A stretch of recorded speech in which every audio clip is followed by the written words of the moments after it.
So, Fabian, naturally, there's so much secrecy around a series like this. What was the audition process like? Were you given genuine scripts to read? Or? I wasn't. I actually someone asked me this. I was trying to find the tape to see what the name of my character was, and he was called Sir Clint. So I guess not that same first letter. Yeah. No, they were dummy sides. I don't know where they were. I don't think they were from, because I think I heard Olivia told me that hers were like Cersei Lannister sides, but I don't know. I don't think were from Game of Thrones. So maybe a spin-off in the works, The Adventures of Sir Yeah, Clint. maybe that's what it is. Maybe they're from the Jon Snow spin-off. Yeah, You know what I mean? Some sides from that. Well, guys, congratulations on House of the Dragon. And naturally, there's so much secrecy surrounding a series like this. So what was the audition process like? Were you given genuine scripts to read? Or?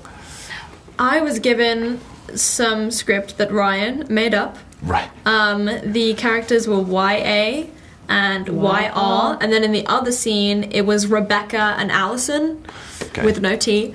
It was completely clueless. I mean, with no T, Alison. Okay.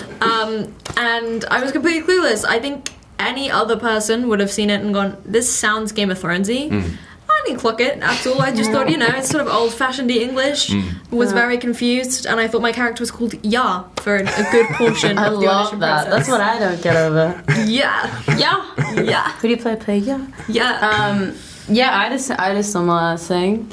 I had a mock scene. I had the needle scene. It wasn't a mock scene. Sorry, my brain's going. I had a sample scene that was from the original Game of Thrones. It was the needle scene with Arya Stark. And then I had a fake scene as well. With YA, with Ya and YR. Was it the one where I'm like brushing your hair? Yeah. Yes, same scene. So you both played Ya? No, I played Yer. Oh, you were Yer and you were Ya. You're in Ya. Right, okay.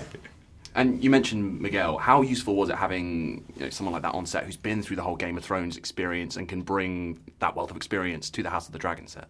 Yeah, it was great. It was, I mean, that was, having seen his work with, Battle of the Bastards and I always get Long Night or The Longest Night, one of them. But having seen his work throughout I think he came on at season 4, and just really like what he can do with the scope, and also with the nuance of this like kitchen sink dynamic that we have in the House of the Dragon. It was really, really exciting, and he loves to talk at length about the characters and about their motivations and about their backstory, and it was really, really formative.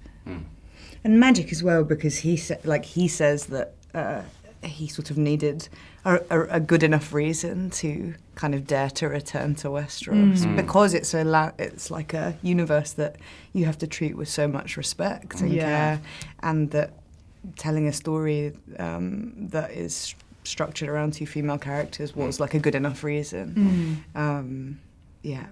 And having Miguel on set, someone who's been through the whole Game of Thrones experience, how helpful was that? I thought it was very helpful. He was the guy that, to me, had directed some of the most memorable and epic episodes of it.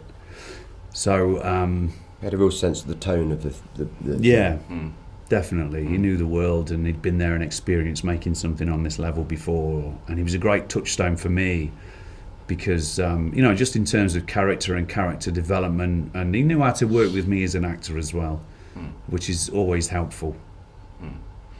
And having Miguel on set as well, someone who's been through the whole Game of Thrones experience, how valuable is that, someone who can bring that wealth of experience to House of the Dragon? I think really good. It's essential. Essential. Because he always knew not only, of course, the language of the Game of Thrones, the visual language, but also tone.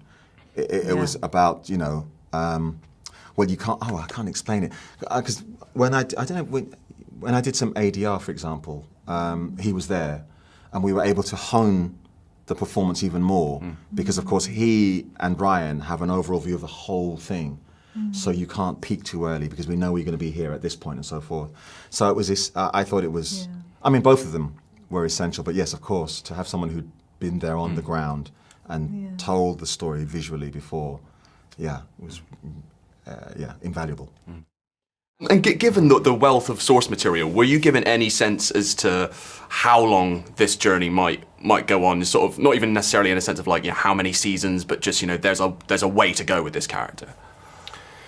like how much further forward beyond the first season we were given. Do you know what? Like, we've had conversations, and we had conversations at the beginning, but obviously things are so subject to change. And if I'm honest, I've had I went to the pub with Miguel like 2 months ago. He teased me some things.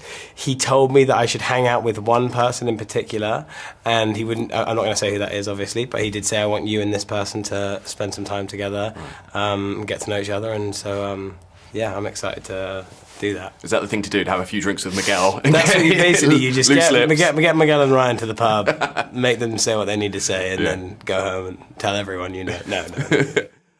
Were you given any sense of where the story might go after these 10 episodes, what the kind of scope is heading forward? Well, a little bit of a rough.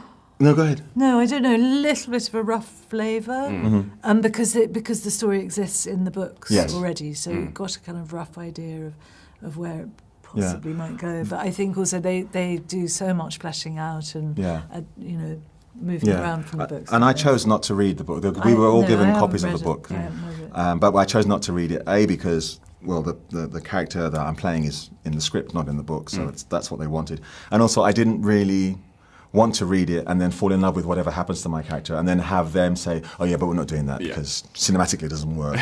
So I'm just, so I haven't looked, really. Wise.